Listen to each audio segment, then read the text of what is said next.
Assalamualaikum warahmatullahi wabarakatuh.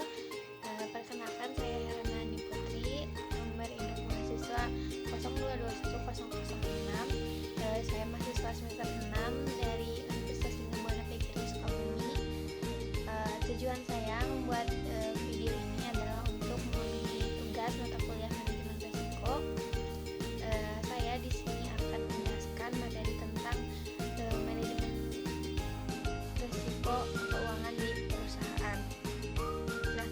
Yang pertama, apa sih risiko keuangan di perusahaan itu ya?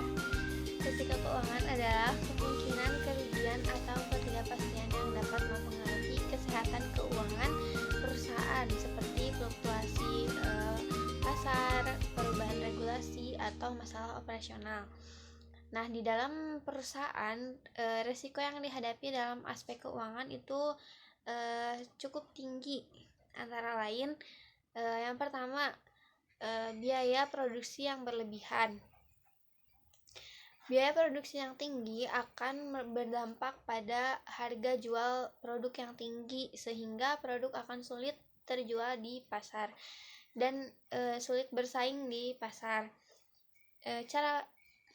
Cara mengatasinya adalah dengan meningkatkan efisiensi produksi. Cara mengatasinya adalah dengan menggunakan efisiensi produksi, menggunakan teknologi yang tepat, dan melakukan evaluasi secara berskala terhadap proses produksi. Yang kedua, biaya overhead yang tinggi. Naiknya keuntungan yang diperoleh perusahaan pada gilirannya akan menaikkan biaya, misalnya biaya untuk kenaikan gaji karyawan. Nah, untuk mengatasi ini perlu dilakukan analisis terhadap struktur biaya overhead dan mencari cara untuk menguranginya tanpa mengorbankan kualitas atau produktivitas di perusahaan tersebut.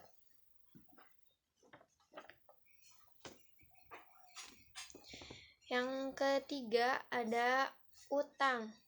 Terlalu banyak utang dapat membebani perusahaan dengan pembayaran bunga yang tinggi dan beresiko kebangkrutan. Nah, cara mengatasinya adalah dengan mengelola utang dengan bijaksana, seperti mengalokasikan sumber daya untuk membayar hutang yang paling mahal terlebih dahulu. Dan yang terakhir, yang keempat, pinjaman yang berlebihan.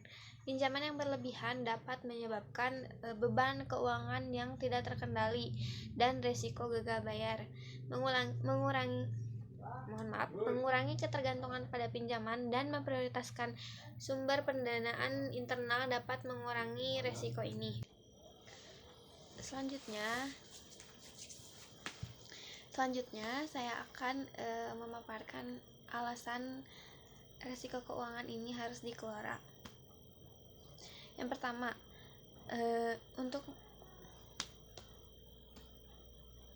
selanjutnya saya akan menjelaskan alasan risiko keuangan ini harus dikelola.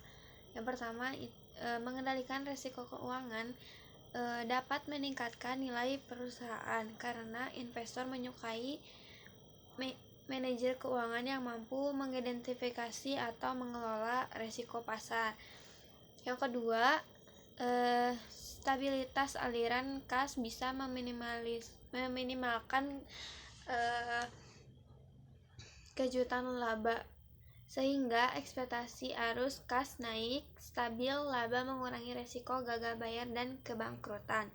Yang ketiga, manajemen exposure yang aktif membuat perusahaan bisa konsentrasi pada risiko bisnis utama. Misal, perusahaan manufaktur dapat terlindung dari risiko suku bunga dan mata uang dengan berkonsentrasi pada produksi dan pemasaran.